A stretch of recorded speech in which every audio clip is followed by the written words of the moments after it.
Welcome to Take Me to the Cloud, a place for business professionals to hear insights and best practices from industry experts that combine cloud systems, operations, supply chain, and finance. Hi, everyone. Thanks for joining us today for Take Me to the Cloud. I'm Kim Gordon, your host. I'm here with Chris Higgins and Luis Palmitesta from Withams Management Consulting Services Group. Today, we're going to talk about distributor disruptions and what's going on in the changing landscape and what are some solutions that we can resolve for in that changing landscape. So first, Chris is going to kind of open us up to what's going on in terms of like antiquated systems, processes, and we're going to bridge into discovering what can we do about it. Chris, why don't you take it away? Sure. Thanks, Kim.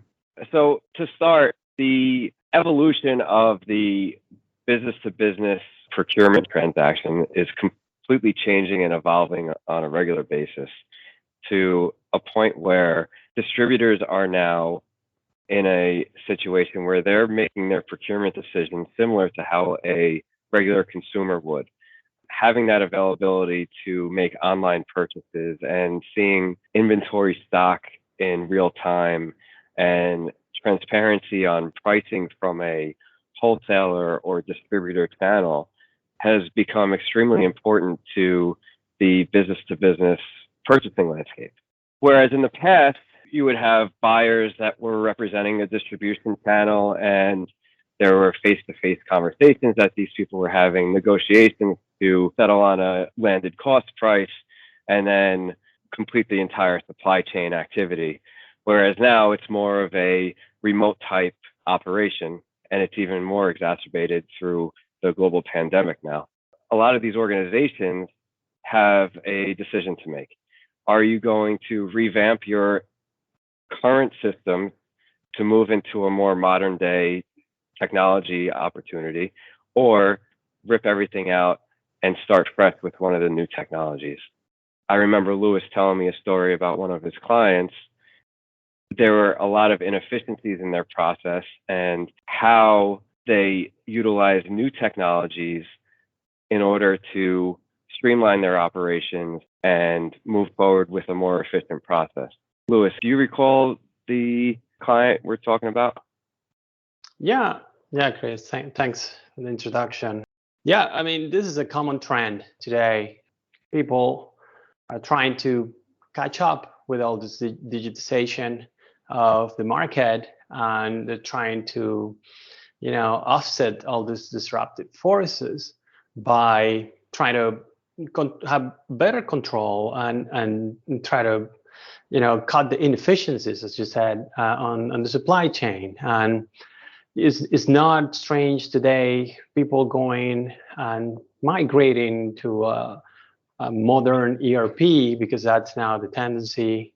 That's where you can have a holistic view of your business, and not for many reasons they migrate to this type of system. But talking about the distribution part of it, one of the main goals migrating for this type of companies, migrating to a more modern system, is just implementing this type of bridges, digital bridges, just to make sure manufacturers and distributors, they talk to each other. And today the best way to do that is just implementing a middleware integration where you can API based and have this digital communication and transfers of records between the two systems, and making sure there's no errors in the way, and you just cut the middle operation, especially human error, and between the two. So that has been a priority. And this specific example that you mentioned, Chris, it's just that the first priority after they went live with financials and making sure all the accounting system was took care of. The first thing they did was, okay, let's build this integration to have everything automated between manufacturing and distribution. So we make sure we understand. So we concentrate on other phases of the business, and so this is a common trend. People going there and adopt a modern ERP and try to offset these disruptions. That's a great point, Luis. And then, just bringing it back to looking at the landscape for distributors, we're also looking at a difference in how the competition is now. So prior, distributors were more specialized in their areas of focus. Nowadays, we're actually seeing suppliers provide a whole bunch of supplemental services that surround their core product offerings, right? So now they're expanding their operations, they're forming new relationships. They're no longer just at the top of the supply chain, bringing it downwards towards other businesses and then eventually consumers. It's becoming bi-directional, right? So now they have to shift, like Chris mentioned before, the consumerization of those expectations in terms of their relationships and what considerations they need. And maybe, Luis, you can kind of go into more detail about what should distributors be looking for as they're changing operations, and kind of give some examples and details about that. Yeah, well, first of all, they need to make sure they offset these disruptions in a way where they can manage the pricing, right? They need to make sure that they manage how to set prices, how to manage the full list of SKUs that they sell. They need to start adopting all these modern solutions or options like rebates and cross-selling, just to make sure they keep up, right, with all the new strategies. And the best way to actually adopt all this, because if you try to adopt these strategies without a digital way to manage and actually implement them, it's going to be very hard. It's going to actually bring more work to the back office, and it's not exactly what you're looking for. If you want to keep up with the trend, adopting all these strategies, you need to digitize. You need to really start using all the tools that are out there, and make sure you have a system that helps you manage how to set the prices and make sure how to segment your revenue streams, right? Because you cannot set the price. Let me put an example, like, you want to sell an iPad, right?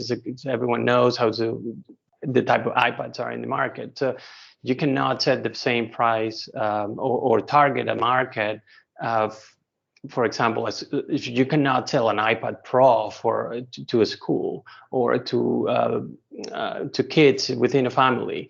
You need to make sure you target the distribution depending on the market you're aiming and the market you're actually targeting. So you need a way to handle all these rebates, for example, I discussed.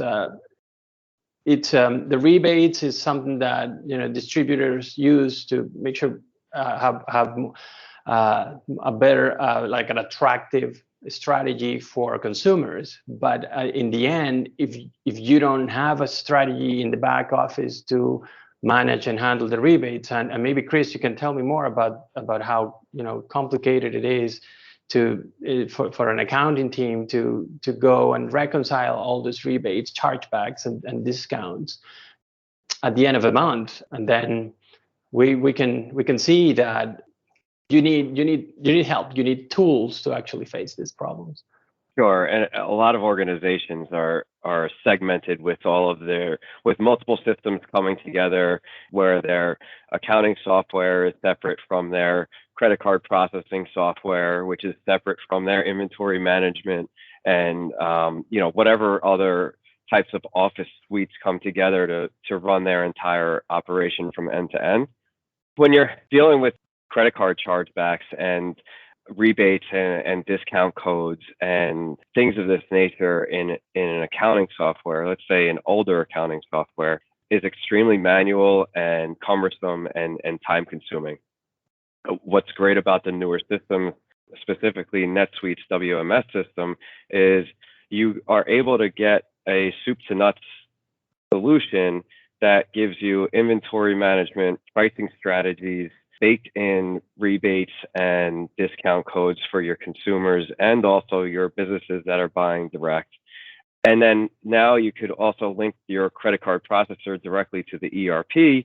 So payment transactions are getting posted automatically. There's no credit card reconciliation statements to go through any longer. All of these transactions are matched up to each other, making your month-end close process that much simpler, and also knowing your financial standing on a live basis, right? So you could always see where your payments are coming in, your cash going out for any purchases, and you have a live view of your inventory and what's available on hand for both yourself and also your consumer base or direct business base. Yeah, Chris, and you actually mentioned a good point there, because one of the strategies should be, play or have the pricing strategy, have the SKU management strategy. That's on the sales side, but at the same time, one key component on a distribution company is to make more informed decisions for the stock that you have and how much stock you should have and where to store it. So you need to have a visibility of, if you have a multi-location type of business, you need to have this visibility to understand the movement of inventory and how to do it effectively, for example. And this is a common problem in the market today.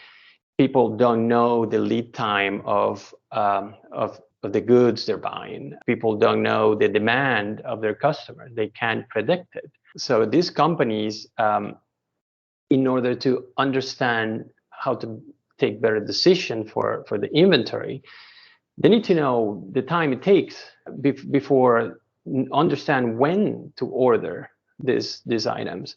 And so, of course, pandemic was also a disruption for everyone. So before pandemic, we had this concept of right on time logistics. Today there's a shift with all this supply chain disruptions. So of course you need to adopt a different strategy, but you still need to know your lead time, the lead time of your vendors, and you need to update that. And you need to understand. You need to have a system that calculate this for you, because it's you remove all the human error portion of it, right? And I think this is one of the ways to actually offset the disruption. So for a seasoned organization, it's an obvious investment into their business from a time perspective, but also from a monetary perspective as well, right? Well, anytime you're changing over old technology to new technology or a long-standing business, there's a lot of effort involved, and there's also a lot of money that goes along with it.